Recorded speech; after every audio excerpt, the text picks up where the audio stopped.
Welcome back to Google Calendar 10 Essential Tips. This is tip number 2. Pay attention to your calendars and what are other calendars. What's the difference and how do you use them? We're going to take a look at my calendars, which include your default calendar, which is your name, and keep it that way. Do not change the name of that calendar. That is your default calendar. And another piece of advice, never make that calendar public on the web. Always keep that private to you. If you need to make a public calendar for clubs, groups, classrooms, or business, make a new calendar and make it public. And that will be a tip later in this webinar. My calendars include calendars that you manage or edit. They're not the calendars that you have permission to view. If you can manage or edit a calendar, it will show up under My Calendars. Also under My Calendars is something called Tasks, which is getting better every day. I highly recommend you take a look at using tasks to manage your productivity.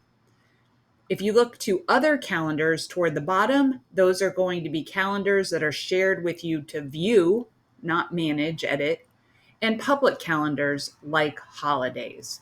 I'm also going to show you how you can add other calendars to that list. If you would like to subscribe to your favorite sports team, or maybe ask a colleague or family member if you can have their calendar to view, you can go ahead and do that as well.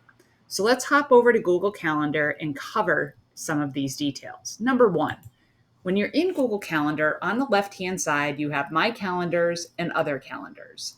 You can turn calendars on and off. I'm going to go to Month View, and you can see that there's different colors on my screen. The colors represent events and also calendars. So you can see I have my Allison Malika work calendar here. And then there's this Allison Malika at Gmail calendar. That's because I have shared that with my work account so I could view my personal and my work-related tasks on one calendar. When I turn all of those off, I can still see my tasks because that is checked. And I can also see other things under other calendars that are still checked. I'm going to turn everything off, and my calendar's empty. And I'm going to select tasks just so you can see that those are just tasks that are on my calendar. If I turn off tasks and I just want to see my work-related events, it'll be available there. And I can toggle different calendars, have them all viewable, one viewable, or some viewable. And again, they're color-coded so I can easily see the difference between each calendar. Now we're also going to take a look at calendars that are shared with you. So this calendar is shared with me, and the holidays in the United States are shared with me as well. But lo and behold, I have this other calendar called New York Yankees, my favorite baseball team. And if I select it, I can see when they're playing and where they're playing. Wow. Do you have a favorite team you'd like to look at? Let's take a look at how you can add some of these calendars. When you hover over other calendars, you can hit the plus sign and you could subscribe to a new calendar. So I'm going to maybe ask if I can view somebody else's calendar. So in this case, I'm going to ask my husband if I can view his calendar. It says you do not have access, and then I can add a message and request access, which I'm not going to do right now. But if there's someone's calendar that you would like to view, you can go ahead and add their email address and request access. Maybe a colleague, a boss, or a friend would like to share their calendar with you, or a family member. So you can add a calendar that way, and then it'll appear once it's been granted underneath other calendars. The second type of calendar you might want to add is maybe your favorite sports team. So when you click on other calendars and you choose the plus sign, you can browse calendars of interest. So if I browse calendars of interest, I have the option of looking at birthdays from my contacts. I have the option of deselecting that if I don't want to view that.